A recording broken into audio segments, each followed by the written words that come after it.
Audience আছে আপনাকে fake star দিবে, ফেক স্টার দিয়ে এরপরে আপনাকে লোভ লাগাবে।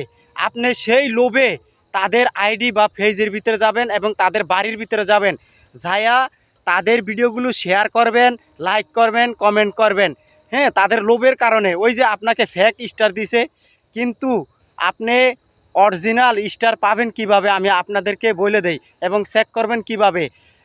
আপনার পে আউট সেট আপ আছে না, পে আউট সেট আপের ভিতরে আপনি এই স্টার যা চেক করবেন, ওখানে পে আউটের ভিতরে যত লোক আপনাকে স্টার দিবে আপনার ভিডিওতে বা ছবির ভিতরে, সব পে আউটের ভিতরে জমা হবে এবং সবার ছবি দেখতে পারবেন। বুঝছেন ভাই, লোভে পাপ, পাপে মৃত্যু। তা আপনারা লোভের কারণে এই দর্শকের ভিডিওর ভিতরে যায়া এই 10-12টা কমেন্ট করেন, শেয়ার করেন, এগুলো হইলো ওই যে আপনাকে ফেক স্টার দেওয়ার কারণে। আসলে তারা আপনাকে অরিজিনাল স্টার দেয় না, অরিজিনাল ভালোবাসা দেয় না। বুঝছেন দর্শক ভাইরা, আসলে কথাগুলো কিন্তু বাস্তব কথা বলছি, আপনারা মিলিয়ে দেখেন।